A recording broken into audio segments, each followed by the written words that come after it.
ಪ್ರಧಾನಿ ನರೇಂದ್ರ ಮೋದಿಯವರು ಜಿಎಸ್ಟಿ ದರ ಪರಿಷ್ಕರಣೆಯ ಸುಳಿವು ನೀಡಿದ ಬೆನ್ನಲ್ಲೇ ಕೇಂದ್ರ ಸರ್ಕಾರ 2 ಸ್ಲ್ಯಾಬ್ ಮಾತ್ರ ಉಳಿಸಲು ಮುಂದಾಗಿದೆ ಎಂದು ಮೂಲಗಳು ತಿಳಿಸಿವೆ. ಪ್ರಸ್ತುತ ಈಗ ಅಗತ್ಯ ವಸ್ತುಗಳಿಗೆ 0% ಮೂಲಭೂತ ಅಗತ್ಯಗಳಿಗೆ ಬೇಕಾದ ವಸ್ತುಗಳಿಗೆ 5%, ಪ್ರಮಾಣಿತ ಸರಕುಗಳಿಗೆ 12%, ಹೆಚ್ಚಿನ ಗ್ರಾಹಕ ಉತ್ಪನ್ನಗಳಿಗೆ 18%, ಐಷಾರಾಮಿ ಸರಕುಗಳಿಗೆ 28% ಜಿಎಸ್ಟಿಯನ್ನು ವಿಧಿಸಲಾಗ್ತಾ ಇದೆ. ಸದ್ಯ ಈಗ ಇರುವ ಸ್ಲ್ಯಾಬ್ಗಳ ಪೈಕಿ 5% ಮತ್ತು 18% ಸ್ಲ್ಯಾಬ್ ಮಾತ್ರ ಉಳಿಸಿಕೊಳ್ಳಲು ಕೇಂದ್ರ ಸರ್ಕಾರ ಪ್ರಸ್ತಾಪಿಸಿದೆ.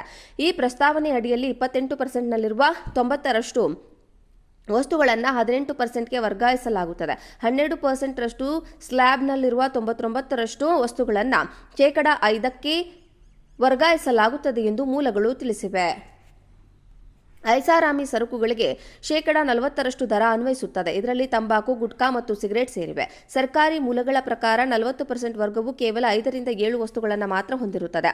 ರೆಫ್ರಿಜಿರೇಟರ್, ಎಸಿ, ವಾಷಿಂಗ್ ಮೆಷಿನ್ನಂತಹ ವಸ್ತುಗಳನ್ನು ಇದರಿಂದ ಹೊರಗೆ ಪ್ರಧಾನಿ ನರೇಂದ್ರ ಮೋದಿಯವರು ಜಿಎಸ್ಟಿ ದರ ಪರಿಷ್ಕರಣೆಯ ಸುಳಿವು ನೀಡಿದ ಬೆನ್ನಲ್ಲೇ ಕೇಂದ್ರ ಸರ್ಕಾರ 2 ಸ್ಲ್ಯಾಬ್ ಮಾತ್ರ ಉಳಿಸಲು ಮುಂದಾಗಿದೆ ಎಂದು ಮೂಲಗಳು ತಿಳಿಸಿವೆ. ಪ್ರಸ್ತುತ ಈಗ ಅಗತ್ಯ ವಸ್ತುಗಳಿಗೆ 0% ಮೂಲಭೂತ ಅಗತ್ಯಗಳಿಗೆ ಬೇಕಾದ ವಸ್ತುಗಳಿಗೆ 5%, ಪ್ರಮಾಣಿತ ಸರಕುಗಳಿಗೆ 12%, ಹೆಚ್ಚಿನ ಗ್ರಾಹಕ ಉತ್ಪನ್ನಗಳಿಗೆ 18%, ಐಷಾರಾಮಿ ಸರಕುಗಳಿಗೆ 28% ಜಿಎಸ್ಟಿಯನ್ನು ವಿಧಿಸಲಾಗ್ತಾ ಇದೆ. ಸದ್ಯ ಈಗ ಇರುವ ಸ್ಲ್ಯಾಬ್ಗಳ ಪೈಕಿ 5% ಮತ್ತು 18% ಸ್ಲ್ಯಾಬ್ ಮಾತ್ರ ಉಳಿಸಿಕೊಳ್ಳಲು ಕೇಂದ್ರ ಸರ್ಕಾರ ಪ್ರಸ್ತಾಪಿಸಿದೆ. ಈ ಪ್ರಸ್ತಾವನೆ ಅಡಿಯಲ್ಲಿ 28%ನಲ್ಲಿರುವ 90% ವಸ್ತುಗಳನ್ನು 18%ಗೆ ವರ್ಗಾಯಿಸಲಾಗುತ್ತದೆ. 12%ರಷ್ಟು ಸ್ಲ್ಯಾಬ್ನಲ್ಲಿರುವ 99% ವಸ್ತುಗಳನ್ನು ಶೇಕಡಾ 5ಕ್ಕೆ ವರ್ಗಾಯಿಸಲಾಗುತ್ತದೆ ಎಂದು ಮೂಲಗಳು ತಿಳಿಸಿವೆ. ಐಷಾರಾಮಿ ಸರಕುಗಳಿಗೆ ಶೇಕಡಾ 40% ದರ ಅನ್ವಯಿಸುತ್ತದೆ. ಇದರಲ್ಲಿ ತಂಬಾಕು, ಗುಟ್ಕಾ ಮತ್ತು ಸಿಗರೇಟ್ ಸೇರಿವೆ. ಸರ್ಕಾರಿ ಮೂಲಗಳ ಪ್ರಕಾರ 40% ವರ್ಗವು ಕೇವಲ 5ರಿಂದ 7 ವಸ್ತುಗಳನ್ನು ಮಾತ್ರ ಹೊಂದಿರುತ್ತದೆ. ರೆಫ್ರಿಜಿರೇಟರ್, ಎಸಿ, ವಾಷಿಂಗ್ ಮೆಷಿನ್ನಂತಹ ವಸ್ತುಗಳನ್ನು ಇದರಿಂದ ಹೊರಗೆ ಇಡಲಾಗುತ್ತದೆ. ಪ್ರಧಾನಿ ನರೇಂದ್ರ ಮೋದಿಯವರು ಜಿಎಸ್ಟಿ ದರ ಪರಿಷ್ಕರಣೆಯ ಸುಳಿವು ನೀಡಿದ ಬೆನ್ನಲ್ಲೇ ಕೇಂದ್ರ ಸರ್ಕಾರ 2 ಸ್ಲ್ಯಾಬ್ ಮಾತ್ರ ಉಳಿಸಲು ಮುಂದಾಗಿದೆ ಎಂದು ಮೂಲಗಳು ತಿಳಿಸಿವೆ. ಪ್ರಸ್ತುತ ಈಗ ಅಗತ್ಯ ವಸ್ತುಗಳಿಗೆ 0% ಮೂಲಭೂತ ಅಗತ್ಯಗಳಿಗೆ ಬೇಕಾದ ವಸ್ತುಗಳಿಗೆ 5%, ಪ್ರಮಾಣಿತ ಸರಕುಗಳಿಗೆ 12%, ಹೆಚ್ಚಿನ ಗ್ರಾಹಕ ಉತ್ಪನ್ನಗಳಿಗೆ 18%, ಐಷಾರಾಮಿ ಸರಕುಗಳಿಗೆ 28% ಜಿಎಸ್ಟಿಯನ್ನು ವಿಧಿಸಲಾಗ್ತಾ ಇದೆ.